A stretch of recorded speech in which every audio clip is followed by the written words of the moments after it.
Cela fait un moment que je cherchais le moyen d'aborder le thème de l'agriculture biologique. Il ne s'agit pas de jeter l'opprobre sur une filière, mais de réfléchir à ce que consommer bio veut dire. Essayons avec un exemple simple, le sucre.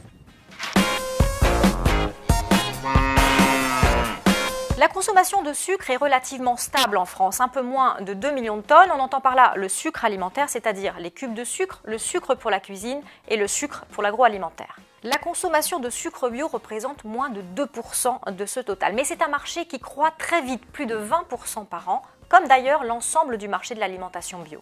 Problème, le sucre européen, c'est du sucre de betterave. Et on ne sait pas produire du sucre de betterave bio. Alors il y a bien des expériences en Autriche, en Allemagne et même en France, mais ça reste extrêmement aléatoire et les rendements sont très bas. Pas de quoi en faire un produit de grande consommation. La betterave, c'est un végétal fragile. Il est attaqué par des ravageurs, il est attaqué par des maladies. Ça veut dire qu'on doit utiliser des produits phytosanitaires pour le protéger.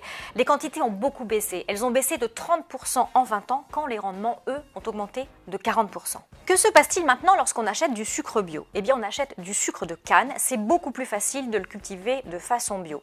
On le produit essentiellement en Amérique du Sud et surtout au Brésil. Qu'est-ce que ça veut dire? Eh bien, ça veut dire que c'est un sucre qui a voyagé dans des vraquiers. Vous savez, ces géants des mers qui produisent énormément de CO2. Ça veut dire aussi que la canne à sucre est souvent produite dans des zones qu'on a déforestées. Et ça veut dire aussi qu'elle est produite avec des normes environnementales qui sont souvent beaucoup plus fantaisistes que les nôtres. Alors oui, il est bio, c'est écrit sur la boîte. Pour autant, est-il meilleur pour l'environnement? Ça reste à prouver. Le cas d'école est assez facile avec le sucre, mais plus globalement, le bio d'ailleurs est-il meilleur que le conventionnel d'ici produit avec les normes les plus rigoureuses du monde? Ça vaut vraiment le coup de se poser la question.